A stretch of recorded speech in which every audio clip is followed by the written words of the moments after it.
So today Paul's marking out my veggie patch. We did a bit yesterday, but he's just making sure it's nice and square because we want to put a roof on it. We get a lot of bowerbirds up here, a lot of other birds as well, such as cockies and parrots that will just eat my produce. So we're going to put a roof on it just to protect our food. There's going to be a lot uncovered as well, but we want the majority covered. So hopefully in the next couple of days we can start putting the fence up around it to keep the wombats out and the rabbits out, because they're a major pest around here. We've got at least 3 wombats living on the farm, and they'll just burrow under anything and dig it up and eat it. So we're going to put a little bit of wire mesh underneath too, otherwise they're just going to go under there. So it's a pretty big job.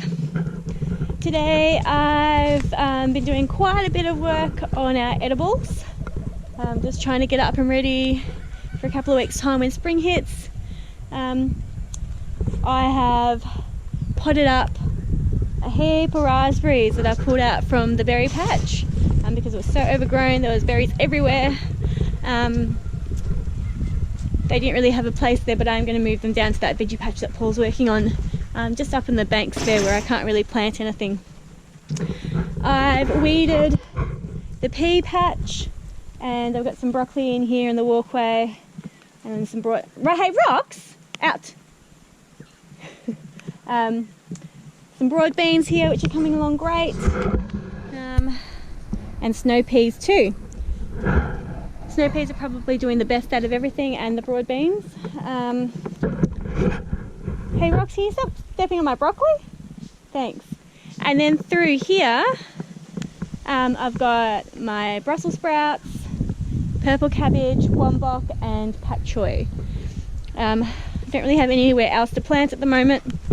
It's beautiful red soil, so I decided that, hey, why not utilize that, because it's not really being used at the moment. So I probably always grow up there. I don't see why I wouldn't. It's beautiful soil, and it's just a little bit of extra space.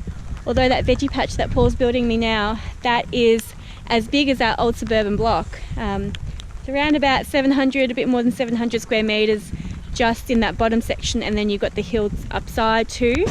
On the hillside I'm going to be planting, it's raining, sorry.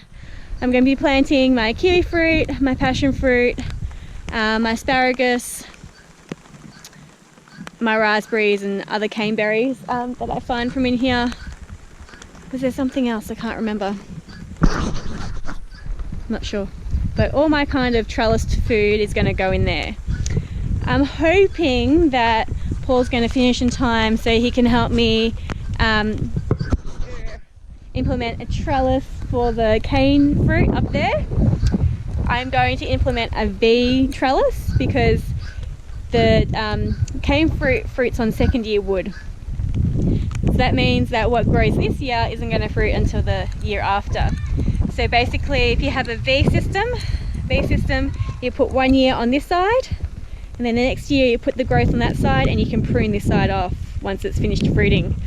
And then you just keep repeating alternating years. So that way you know what needs to be pruned. So after it's fruited in the second year, you prune it off in that winter, and then you know that that spring's growth is going to go up on that side, and you know what is pruned when. So I was worried about, and I did a lot of research because I'm like, well, how do I know which bits to prune off? Because who can remember when you've got this many cane fruit plants?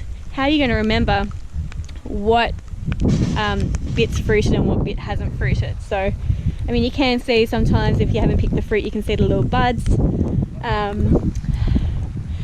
but that's a whole lot more work. If you just know that one side, you can just chop it and burn it, because they don't really compost down in their prickle stay, so you really just need to burn it. Once you remove it from the patch, then you know that all new wood is going to be fruiting and it's not going to be, you know, unproductive. So I'll show you how we're going to do that, hopefully if he finishes today, and hopefully if this rain holds off. But I'm going to do a bit more clearing. I want to clear out my blueberry patch. That's just taking a really long time. With the black plastic and all the weeds and the blackberries, it's just not fun.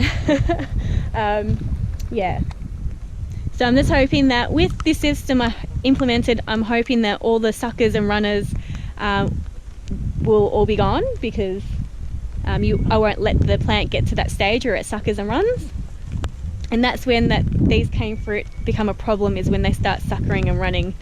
If you can keep them under control, especially in a nice feed system, then you shouldn't have an issue. And I'm hoping we don't have an issue. And that way we can just keep it under control. It won't spread to the rest of the farm, because they are a nuisance, and they are really hard to get rid of once they're there. So we'll see how we go.